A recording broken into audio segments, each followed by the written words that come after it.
ఇది 730 రూపాయల బిల్లు. అంటే ఈ ప్రభుత్వము ఆ చిన్న పాపకు వైద్యం ఇప్పియలేని ప్రభుత్వమా? ఆ పిల్లల్ని కూడా బయట మందులు కొనుక్కొచ్చుకోమంటారా? నిమ్స్ ఆసుపత్రి అంటే ప్రభుత్వ ఆసుపత్రి, పేదలకు వైద్యం దొరుకుతుంది అనుకుంటారు. కానీ అలా ఈ 3 బిల్లులు కనీసం ఇంత సంఘటన జరిగి విషయమంతా బయటకు వస్తే జిల్లా కలెక్టర్కో శిశు సంక్షేమ శాఖకో దాని మంత్రి గారికో ఈ ముఖ్యమంత్రికో జిల్లా మంత్రులకో కనీస బాధ్యత లేకుండా ఈ ప్రభుత్వం వ్యవహరిస్తుందనడానికి ఆ పేషెంట్ బయట బిల్లులు పెట్టి తెచ్చుకున్న పరిస్థితి, బయట డబ్బులు పెట్టి మందులు కొనుక్కున్నటువంటి పరిస్థితి.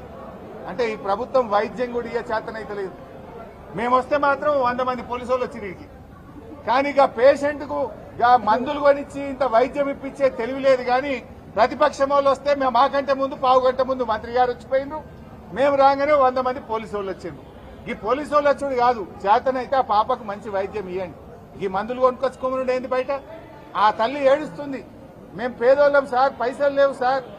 ఎవరో కొంతమంది దాతలు మాకు ఫోన్లో వేస్తామని పైసలు ఫోన్ పేలో పైసలు వేస్తుంటే దాతలు ఆ పైసలతో మేము ఈ మందులు కొనుక్కొచ్చుకున్నామన్నారు. దాతలు అంటే ఆ విషయం తెలిసి గుండె ద్రవించి బాధపడి ఎక్కడెక్కడి నుంచో వాళ్ళ కులమోళ్ళు ఫోన్ పే చేస్తే గా పైసలతో మందులు కొనుక్కొచ్చుకునే పరిస్థితి.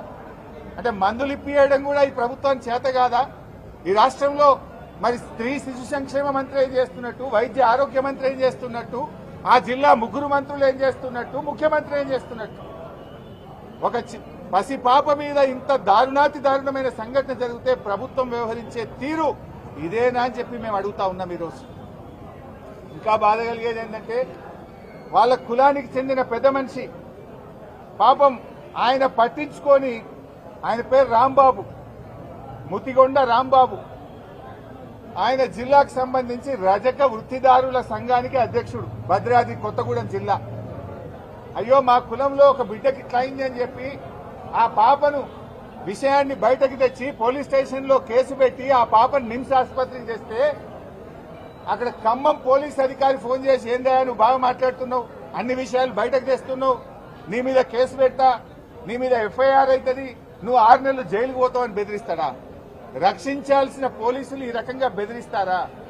ఆ పాపకు, ఆ పాప తల్లిదండ్రులకు మీరు కాపాడాల్సింది పోయి విషయాన్ని బయటకు తెచ్చినటువంటి జిల్లా అధ్యక్షుడికి ఇవాళ బెదిరింపులకు గురి చేస్తా ఉన్నాడు.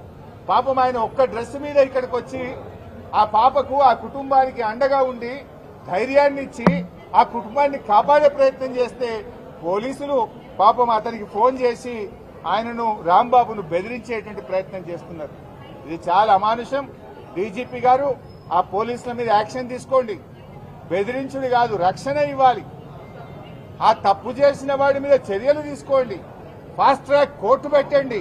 కానీ విషయాన్ని బయటకు తెచ్చిన వాళ్ళను నీ మీద కేసు పెడతాం, నిన్ను లోపలేస్తామంటే ఇదేమి యాక్టు, ఇదేం పోలీసులు, ఇదేం చట్టం?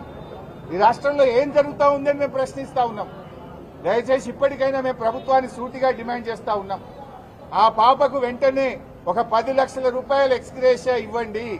ఎందుకంటే ఇంక 2 పిల్లలు ఉన్నారు, వాళ్ళు చదువుకోవాలి. ఇంకా 6 నెలల దాకా ఆ పాప ఆసుపత్రిలో ఉంటే ఆ కుటుంబం రెక్కాడితే డొక్కాడనోళ్ళు. ఆ మందులు 1 రూపాయి కూడా ఖర్చు కాకుండా ప్రభుత్వమే వైద్య ఖర్చులు భరించి